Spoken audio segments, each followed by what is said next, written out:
Bienvenidos a Parmenas Radio. ¿Cómo están hoy? Espero que bien. Los invito a unirse a nuestras redes sociales en Twitter, Facebook, Instagram y en nuestro blog. Búsquenos como Carlitos y los Impuestos.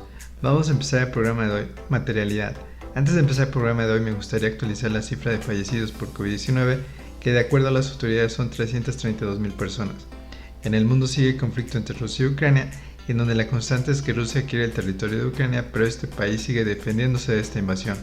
Según Rusia quiere este territorio porque se va a unir a la OTAN y Rusia sentía que podía ser un peligro si esto sucediera, ya que podían ser invadidos en su territorio a corto o largo plazo. Vamos a empezar el tema de hoy, materialidad. Sin duda alguna los temas fiscales son un dolor de cabeza para todos los contribuyentes, tanto para las empresas que están conformadas por medio de una sola persona, que es una persona física, que es un empresario individual que se da de alta en Hacienda, o las empresas que están conformadas por medio de varias personas, que son las personas morales que se dan de alta en Hacienda.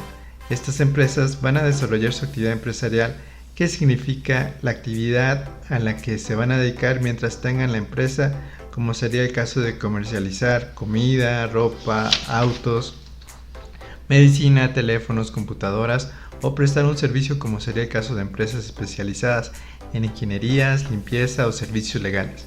Como vemos el mundo de las actividades privadas, existe una variedad diversa de productos y servicios en donde cada persona es libre de comercializar o prestar un servicio siempre que sea lícito, es decir, que no dañe a la sociedad con el negocio que pretenda desarrollar.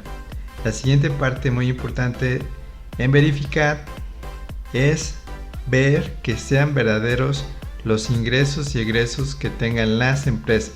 De eso se trata el concepto de materialidad. Verificar por parte del contribuyente y la Secretaría de Hacienda que cumplan con algunos requisitos que marcan las leyes fiscales, pero sobre todo que esos ingresos y gastos sean verdaderos. De eso se trata la materialidad. Vamos a ver los requisitos. Primero, marca que sean estrictamente indispensables. Esto lo vamos a encontrar en las jurisprudencias y tesis. Vamos a citar una que dice: gastos estrictamente indispensables. La efectiva existencia de las operaciones es un presupuesto lógico de las deducciones correspondientes. Las deducciones sean estrictamente indispensables para los fines de la actividad del contribuyente. Solo podría ser predicable de operaciones con efectiva existencia, por lo que esta última es un presupuesto lógico que se desprende de un correcto entendimiento de la legislación fiscal federal aplicable. La autoridad hacendaria puede válidamente rechazar los efectos fiscales que podrían corresponder a determinados conceptos. Luego, se marca que para que sea estrictamente indispensable existen unos requisitos que se deben de observar. El primero, que el gasto esté relacionado directamente con la actividad del contribuyente. 2, que sea necesario para alcanzar los fines de su actividad o el desarrollo de esta. Y 3, que de no producirse se podrían afectar las actividades o entorpecer su normal funcionamiento o desarrollo. El siguiente requisito es que el gasto esté registrado en la contabilidad. Acuérdense que estamos viendo los requisitos para que exista materialidad. Este punto de registro en contabilidad es muy importante, ya que el área de contabilidad deberá estar actualizada para que, además de realizar la contabilidad conforme a las normas de información financiera, deberá observar el requisito de materialidad para lograr una defensa fiscal en caso de una revisión por parte de las autoridades hacendarias. Es decir, lograr cumplir correctamente con este concepto, que si bien es cierto no está definido en las leyes fiscales, por lo que se debe de utilizar las jurisprudencias, tesis, que son las interpretaciones de los jueces, se deberá lograr dar cumplimiento de esas interpretaciones para que todo el trabajo del área contable en cuanto a los ingresos y deducciones sea respetado por las autoridades hacendarias en las determinaciones de las contribuciones, por lo que en caso de una revisión fiscal, es decir, una auditoría fiscal, las autoridades no tengan elementos para determinar diferencias fiscales al no tomar como cierto los ingresos o las deducciones que realice el contribuyente. Por lo tanto, el área contable deberá estar al tanto de este concepto de materialidad que se creó en el año 2014 por un intento de que los contribuyentes no realizaran simulación de operaciones donde realizaban muchas deducciones simuladas para bajar sus bases fiscales y de esta forma no pagar impuestos.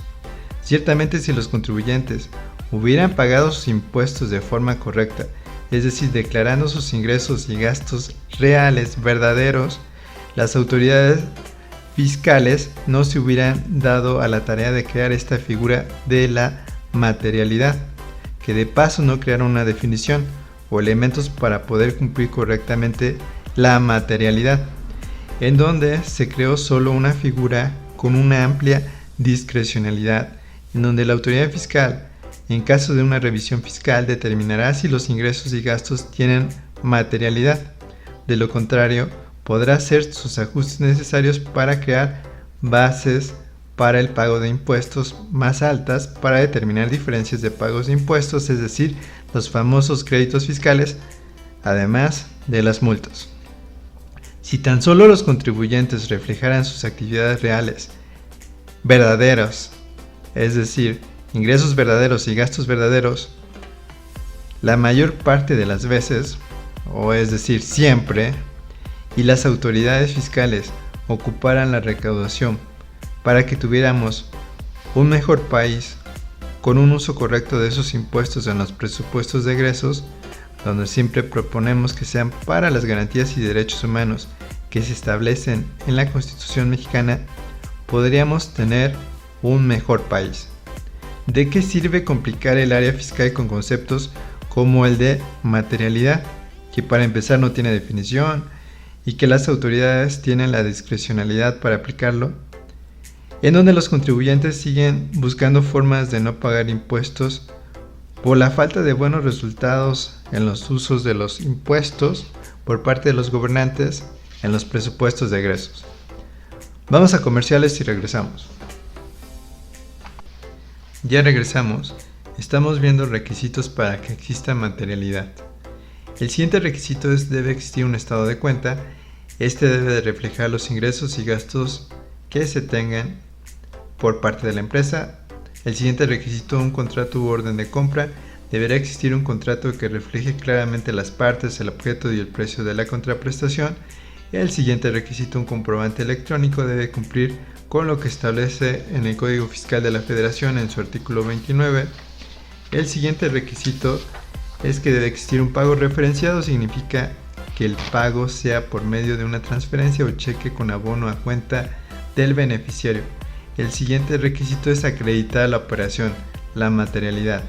¿Qué es la materialidad? Dentro de la legislación mexicana no se identifica definición o concepto respecto a las características que debe tener el atributo de la materialidad, ni un listado o detalle de los requisitos que implica la materialidad. Dicha figura y sus alcances han sido objeto de estudio reiterado por el Poder Judicial de la Federación y el Tribunal Federal de Justicia Administrativa.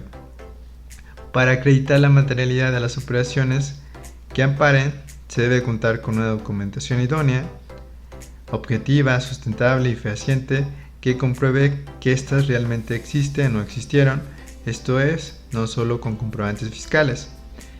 Esto significa que para demostrar la materialidad, al ser un concepto que no tiene definición, se tiene que acudir a las jurisprudencias o tesis del Tribunal Federal de Justicia Administrativa principalmente para poder determinar cómo cumplir con este requisito para que las autoridades respeten las deducciones y los ingresos de los contribuyentes. Vamos a ver un ejemplo. Una tesis menciona comprobantes fiscales. El contribuyente debe demostrar la materialidad de las operaciones consignadas en estos cuando, por las características del domicilio en el que supuestamente se llevaron a cabo, se presuma su inexistencia. Si al realizar una visita domiciliaria la autoridad encuentra que las características del domicilio fiscal son insuficientes para sustentar las operaciones que el contribuyente afirma se llevaron a cabo en este, por carecer de infraestructura, dimensiones o empleados, entre otros aspectos, es válido que presuma la inexistencia de aquellas. En consecuencia, el contribuyente debe demostrar la materialidad de las operaciones consignadas en los comprobantes, pues de resultar aquellas inexistentes o inverosímiles, estos no pueden tener el efecto fiscal alguno.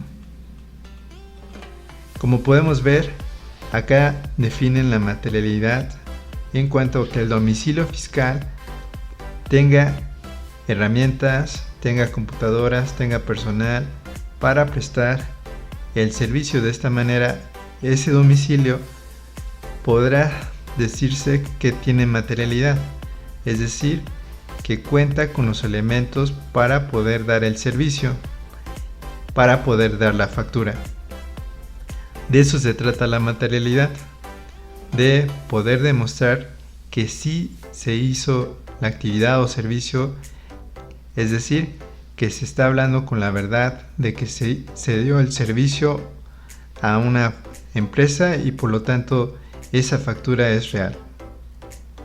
Como podemos ver, esta tesis que interpreta la materialidad no da un concepto único de este concepto.